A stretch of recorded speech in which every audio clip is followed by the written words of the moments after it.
Hello students. તો આજે શુભ સવાર. એક અગત્યનો ટૉપિક લાસ્ટ આપણે લેક્ચરમાં સમજેલા, વિદ્યુત ડાયપોલ. તો યાદ છે ને વિદ્યુત ડાયપોલ? એનું હોમવર્ક પણ તમે કરી નાખ્યો હશે. તો આગળ ચાલીએ. તો વ્યાખ્યા તમને યાદ છે વિદ્યુત ડાયપોલની, કે એકબીજાથી પરિમિત અંતરે રહેલા બે વિજાતીય અને સમાન વિદ્યુત ભારોના તંત્રને વિદ્યુત ડાયપોલ કહે છે. જે આપણે લાસ્ટ લેક્ચરમાં સમજેલા, એના વિશેની તમામ બાબતો જે આપણે ચર્ચા કરેલી. તો હવે બે અગત્યના, ખૂબ જ અગત્યના પ્રશ્નો કે જે એક્ઝામની અંદર વારંવાર પૂછાતા હોય છે, કે આપણે વિદ્યુત ડાયપોલનો વિદ્યુત ભાર શૂન્ય લીધેલો, કુલ વિદ્યુત ભાર, પણ એનું વિદ્યુત ક્ષેત્ર શૂન્ય હોતું નથી.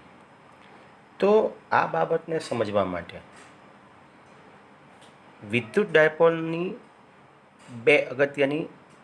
બે અગત્યના સ્થાનો કે જ્યાં આપણે વિદ્યુત ક્ષેત્ર મેળવવાનું છે.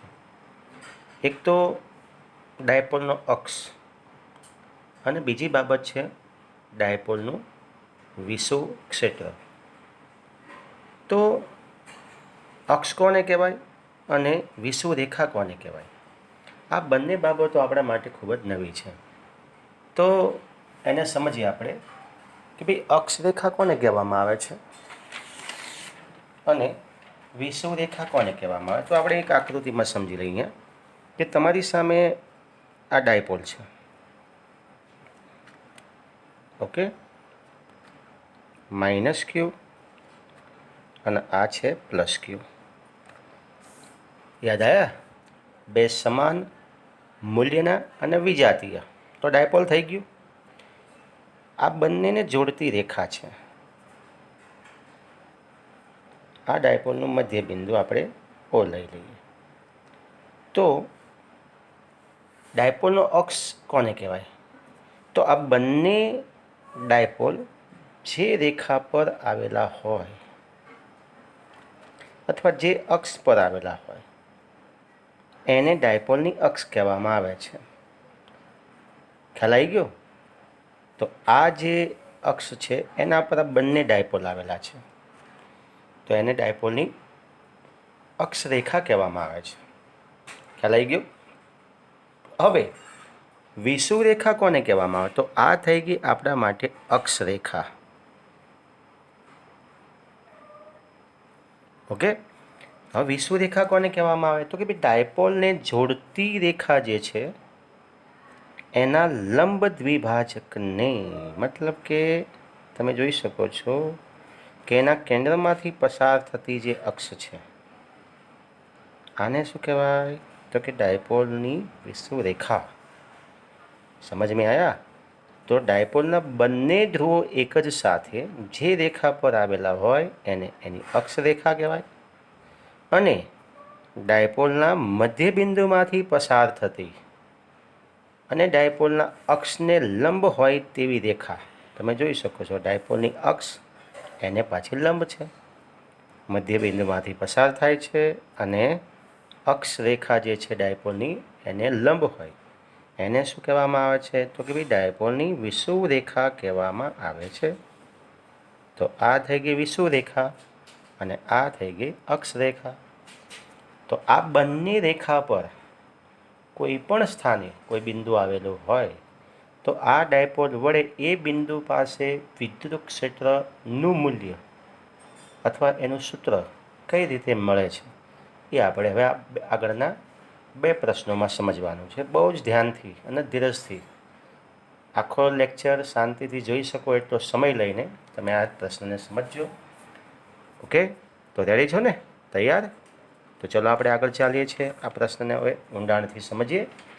તો તમારી સામે આકૃતિમાં તમે જોઈ શકો છો કે વિદ્યુત ડાયપોલની અક્ષ પરના બિંદુએ વિદ્યુત ક્ષેત્રનું સૂત્ર મેળવો. ખૂબ જ અગત્યનો પ્રશ્ન, 2 માર્કમાં અથવા 3 માર્કમાં પૂછી શકે તમને. આ પ્રશ્ન તમારે 2 કે 3 વખત લખી નાખવાનો છે અને લખીને મોઢે કરવાનો છે, જેથી સરળતાથી તમે આને લખી શકો અને ખૂબ જ સરળ ભાષામાં મેં એ તમને સમજાવ્યું છે. તો પહેલાં આપણે આકૃતિ સમજી લઈએ કે ભાઈ આકૃતિમાં દર્શાવ્યા પ્રમાણે ડાયપોલની અક્ષ પરના બિંદુ પી પાસે વિદ્યુત ક્ષેત્ર શોધવું છે. તો પહેલાં ડાયપોલની અક્ષ જોઈ લો. ક્યાં છે અક્ષ? તો કે ભાઈ આ બે ડાયપોલ દેખાય છે ને. ઓકે, માઇનસ ક્યુ અને પ્લસ ક્યુ. આ ડાયપોલનું મધ્ય બિંદુ છે, જેને આપણે નામ આપી દઈએ, ચલો ઓ છે. અને કોઈ પણ બિંદુનું અંતર જે છે એ એના મધ્ય બિંદુથી જ નક્કી થાય છે. આ વસ્તુ આ ખાસ યાદ રાખજો તમે કે ભાઈ આપણે પી બિંદુ નક્કી કર્યું તો પી બિંદુનું અંતર આપણે ક્યાંથી ગણવાનું?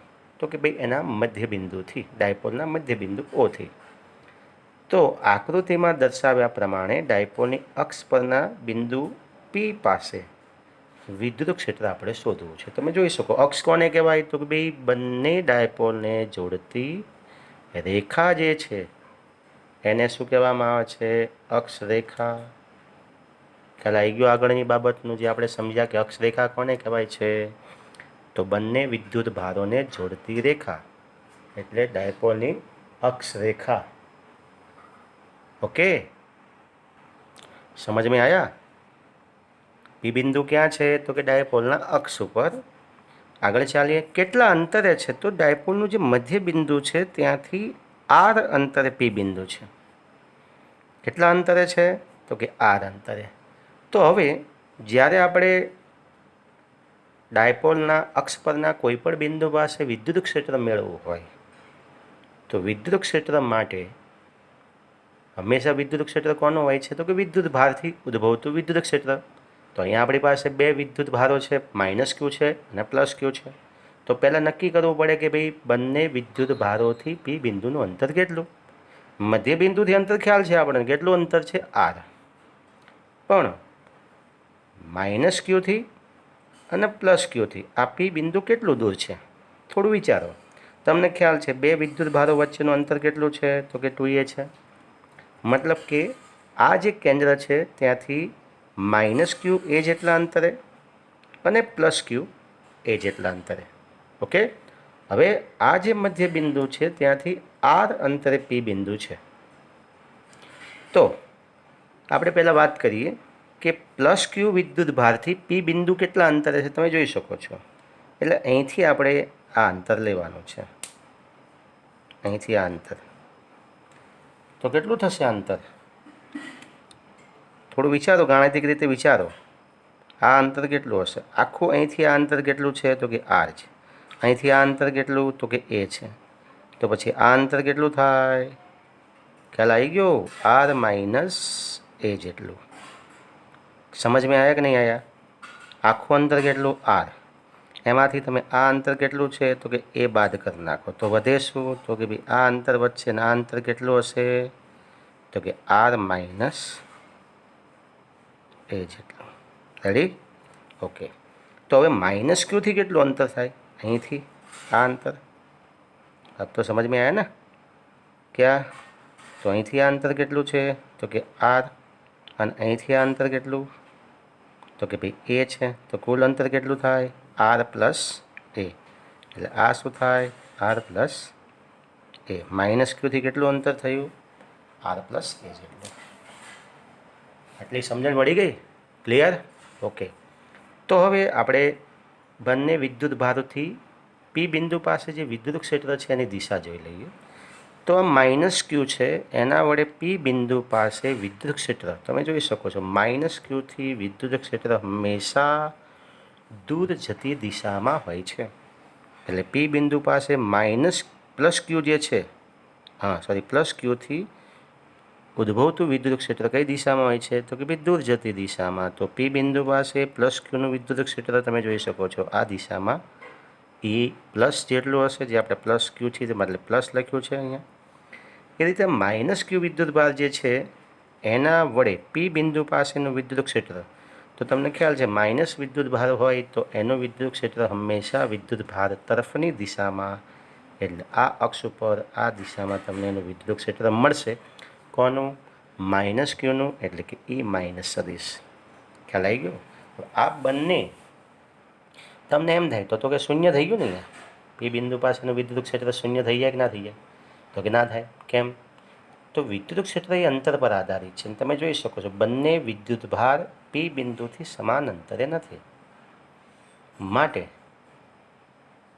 ખ્યાલ આવ્યો? સમાન અંતરે નથી. માટે ઉદ્ભવતું જે વિદ્યુત ક્ષેત્ર છે પી બિંદુ પાસેનું એ બંને વિદ્યુત ભારોનું વિદ્યુત ક્ષેત્ર જુદું જુદું હશે.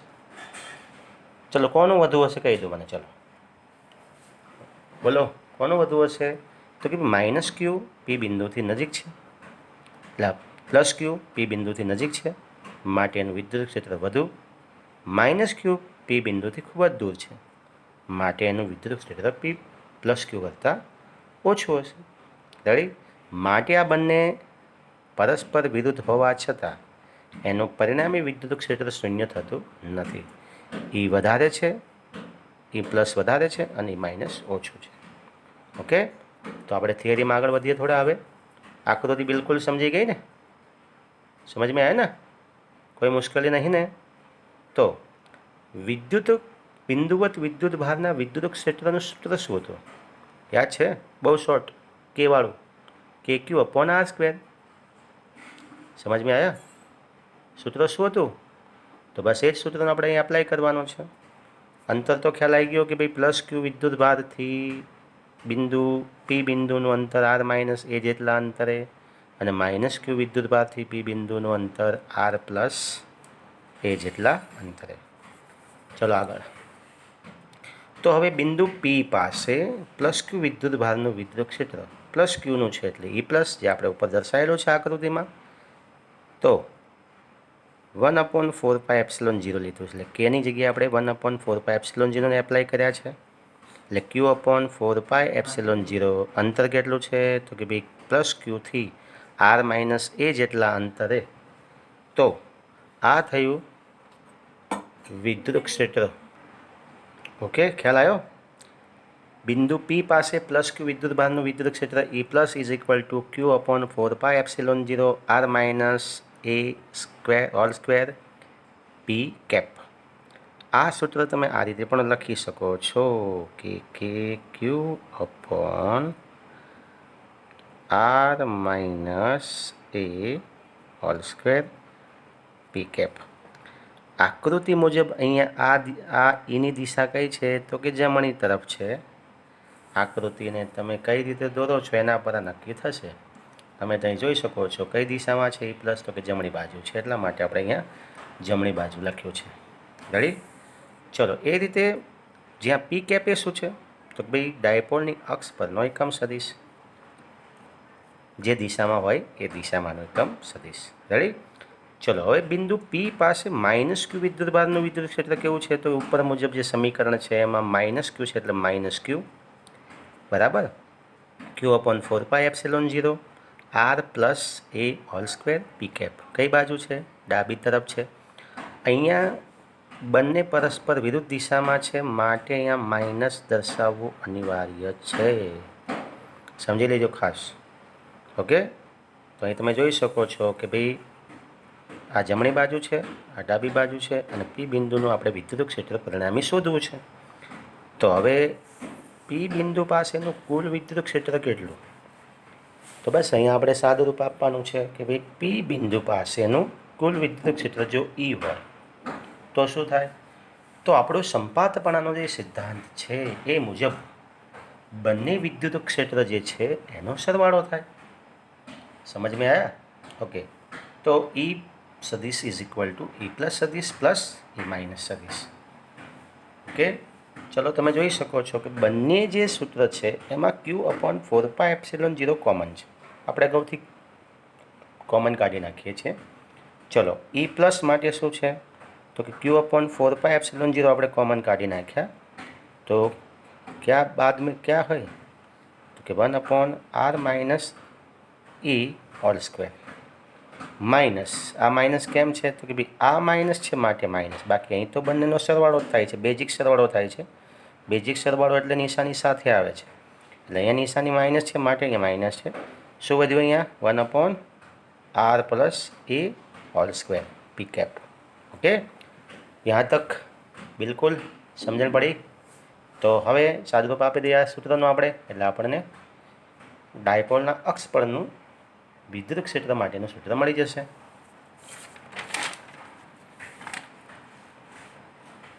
ચલો ઓકે, બરાબર ને? ચલો ઓકે, તો ફરી ઈ માટે ઈ સદિશ is equal to Q upon 4πε0 આપણું જે કોમન હતું એ. આ જે પદ છે તમે જોઈ શકો લસા લેવાનો છે ને, ખ્યાલ છે? શું હતું ત્યાં કે ભાઈ એ માઇનસ આર માઇનસ એ અને આર પ્લસ એ. તો એનો લસા લઈએ તો શું થાય? પેલી બહુ સાદી રીતે સમજી લો કે ભાઈ આર માઇનસ એ છે અને આર પ્લસ એ છે. આ બંનેનો ગુણાકાર, તો તફાવતની રીતે R square minus A square. પણ કેટલા પદ છે આવા? 2 પદ. તો માટે એનો whole square, R square minus A square into whole square. Okay, તો આ એનું શું થઈ ગયું? તો લસા લીધો. આ ક્યાં આવશે? તો કે સામે અહીંયા ગુણાશે, આ પદ આ બાજુ. તો જે આપણે પાછળના પેજ ઉપર જોઈશું. ઓકે, ચલો, તો ખ્યાલ આવી ગયો. આર સ્ક્વેર માઇનસ એ સ્ક્વેરનો હોલ સ્ક્વેર પ્લસ વાળું પદ R plus A whole square minus R minus A whole square P cap. Okay, ચલો આનું સાદુરૂપ તો તમને આવડતું હશે, બધાને આવડે છે ને? બહુ પહેલાં ભણેલા છો આ બધું, એટલે સરળતાથી યાદ જ હશે તમને. ચલો, આર પ્લસ એનું હોલ સ્ક્વેર છે, એનું સાદુરૂપ શું હશે? તો કે R square plus 2RA plus A square. સમજ મેં આવ્યા? ઓકે, હવે આ માઇનસ છે એટલે અંદરના બધા જ પદોની નિશાની આપણે બદલી નાખી છે. આનું સાદુરૂપ શું આવશે? તો કે આર સ્ક્વેર પ્લસ હોય છે પણ આ માઇનસ છે માટે માઇનસ. અહીંયા માઇનસ છે એટલે મધ્યપદ માઇનસ હોય, પણ 12 માઇનસ છે એટલે અહીંયા પ્લસ. તો કે R square plus 2RA minus A square. Okay, નીચે પદ આનું આ જ પી કેપ. ચલો, તમે જોઈ શકો છો કે ભાઈ આર સ્ક્વેર પ્લસ છે માઇનસ છે, એ square plus A square minus, આ બંને plus plus 2RA plus 2RA, તો 4RA.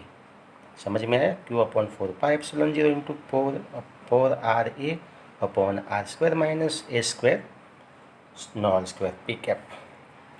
હવે અહીંયા આપણે થોડું અલગથી વિચારીએ. તો આ જે 4RA છે એને આપણે 2 ભાગમાં વિભાજિત કરીએ છીએ. એક તો 4માંથી 2A જે આપણે લીધું છે, દેખાય છે ને, અને જે બાકી 2R વધે છે આ બાજુ લીધું છે. મતલબ કે 4RA એને આપણે આ રીતે 4RA is equal two 2A into 2R. તો આ પદ અને આ પદ ખ્યાલ આવી ગયો? સમજમાં આવે ને? હવે આ કરવાનું કારણ શું? ચલો, આ દેખાય કંઈ યાદ આવ્યું? આ શું છે? Q2A. સમજમાં આવ્યા? હા, યાદ આવ્યું. વિદ્યુત ડાયપોલ મોમેન્ટ. યસ, તો આ શું છે? વિદ્યુત ડાયપોલ મોમેન્ટ છે P. તો આની જગ્યાએ આપણે શું મૂક્યું છે? P અપોન 4πε0 તો છે જ, 2R upon R square minus A square whole square P cap. સમજ में આવ્યો? બિલકુલ ઓકે, રેડી. તો આ પી આપણે કેમ મૂક્યો છે તેનું મેં અહીંયા થોડું વિવરણ તમને આપેલું છે, જેથી સરળતાથી તમે સમજી શકો. પી is equal to Q into 2A. Ready? ચલો, હવે અહીંયા પી અને એકમ સદિશ, મૂલ્ય અને એકમ સદિશનો ગુણાકાર આપણને સદિશ આપે છે. આપણે આવું સમજેલા છે. તમને ખ્યાલ છે ને કે ભાઈ એકમ સદિશ એટલે તો કે P cap is equal to સદિશ પી અપોન એનું મૂલ્ય. આ એકમ સદિશ માટેનું સૂત્ર છે. તો જો આપણે સદિશને સૂત્રનું કરતા બનાવીએ તો અમારે એક ના મળે પદ પી સદિશ is equal to P into 2A P cap. Ready? તો અહીંયા તમે જોઈ શકો છો પી અને પી કેપની જગ્યાએ મેં સદિશ પીનો ઉપયોગ કર્યો છે. તો આ સમીકરણ થયું તમને is equal to 2RP upon 4πε0 R square minus A square whole square. समझ में आ एનું બિલકુલ આપણું ડાયપોલના અક્ષ પરના કોઈપણ બિંદુ માટેનું અગત્યનું સૂત્ર છે. આ સૂત્ર તમે એપ્લાય કરી શકો છો. પણ ધારો કે આપણું જે અંતર આર છે, પી બિંદુ જે દૂર છે, એ ધારો કે વધારે અંતર R very very greater than A હોય, મતલબ કે આર એ ખૂબ જ મોટા અંતરે છે પી બિંદુ, તો એના માટે આપણે આ એને શું કરી શકીએ? અવગણી શકીએ. તો ઉપરના પદમાં જો એને અવગણવામાં આવે તો શું વધશે? અહીંયા r⁴ થઈ જશે. r⁴માંથી એક આર અહીંયા ઉડી જશે, એટલે શું રહેશે? તો કે r³. તો અહીં લખ્યું છે આપણે E સદિશ ઇઝ ઇક્વલ ટુ 2p સદિશ મૂલ્ય લખ્યું છે. જો અહીંયા મેં મૂલ્યને એકમ સદિશનો ઉપયોગ કર્યો એટલે મેં સદિશનું વિવરણ નથી લખ્યું અહીંયા. તો 2p/4πε0 r³ p કેપ, અથવા મૂલ્ય અને એકમ સદિશની જગ્યાએ સદિશ, તો E is equal two 2p/4πε0 r³. હજુ આને લખવું હોય તો લખી શકાય એક પદ. શું આવશે પદ? બોલો બોલો. આ જે છે 4πε0 છે એની જગ્યાએ આપણે લખવું હોય તો 2kp સદિશ અપોન r³ સોરી. તો તમે જોઈ શકો છો કે ઉપરનું જે સમીકરણ છે અહીંયા, એની અંદર વિદ્યુત ક્ષેત્ર એ 1 અંતરના વર્ગના સમપ્રમાણમાં ઘટે છે. પણ જો આ અંતર ખૂબ જ મોટું હોય તો પછી અંતરના વર્ગના વ્યસ્ત પ્રમાણમાં નથી ઘટતું, પણ 1/r³ અનુસાર ઘટે છે. ખ્યાલ આવી ગયો અહીં સુધીનો? તો આ થઈ ગઈ વિદ્યુત ડાયપોલના અક્ષ પરના કોઈપણ બિંદુ પાસે વિદ્યુત ક્ષેત્ર મેળવવાનું સમીકરણ. આ આપણું મુખ્ય સમીકરણ છે, અને જો બહુ જ મોટા અંતરે હોય તો પછી આ સમીકરણ આપણે એપ્લાય કરવાનું છે. ખ્યાલ આવી ગયો? આ પ્રશ્ન તમારે બિલકુલ શાંતિથી 2-3 વખત લખવાનો છે. બહુ સરળતાથી સમજાય એ રીતે લખ્યું છે મેં અને સમજાવ્યું છે. તમે બહુ શાંતિથી અને બહુ સમજણથી, બહુ ટેન્શન લીધા વગર આને તમે 1-2 વાર લખી જજો, એટલે આપોઆપ મોઢે થઈ જશે. મુશ્કેલી પડે તો હું બેઠો છું, તમે મને કોમેન્ટ કરી શકો છો, વોટ્સઅપ કરી શકો છો. મળીએ નેક્સ્ટ લેક્ચરમાં. આવજો. જય હિન્દ.